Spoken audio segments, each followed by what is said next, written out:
2025 අපේ කලවාන ජාතික පාසලේ පැවැත්වෙන මේ ක්‍රීඩා උත්සවය වෙනුවෙන් සුබ පැතුම් එක් කරන්නටයි මාගේ මේ සූදානම. විශේෂයෙන්ම කලවාන ප්‍රදේශයේ දරුවන්ට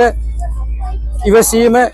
ජය පරාජය සම වින්දරා ගැනීම, ඒ වගේම සැලසුම් සහගතව කටයුතු කිරීම, සංවිධානාත්මක බව, කායික නිරෝගී බව, මානසික නිරෝගී බව අරබයා මේ වර්තමාන විදුහල්පති අශෝක රන්තීර මහත්මයාගේ සංවිධායක විශේෂයෙන් මඟ පෙන්වීමේ යටතේ නියෝජ්‍ය විදුහල්පතිවරුන්, ක්‍රීඩා ගුරු භාවතුන්, අන්තපාර පන්තිපාර ගුරු භාවතුන්ගේ විශිෂ්ට කැපවීමෙන් සිදු කරන මේ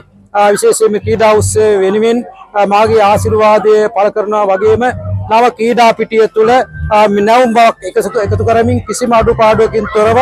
විශිෂ්ට කැපවීමෙන් යුතුව මේ කරගෙන යන කටයුතු තව තවත් දියුණුවෙන් දියුණුවටපත් වේවා කියන ප්‍රාර්ථනාව සමගම විශේෂයෙන්ම මේ පාසල තුළ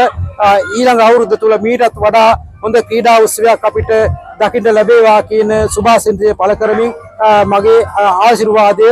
මේ සඳහා කැපවුණ විදුහල්පතිතුමාගේ සිට ශිෂ්‍යයා දක්වා සියලු දෙනාටම සුභාසින්සනය කරන්නටත් ඒ වෙනුවෙන් කායික නිරෝගී බව, මානසික නිරෝගී බව සියලු දෙනාටම මේ වෙලාවේදී මා ප්‍රාර්ථනා කරනවා.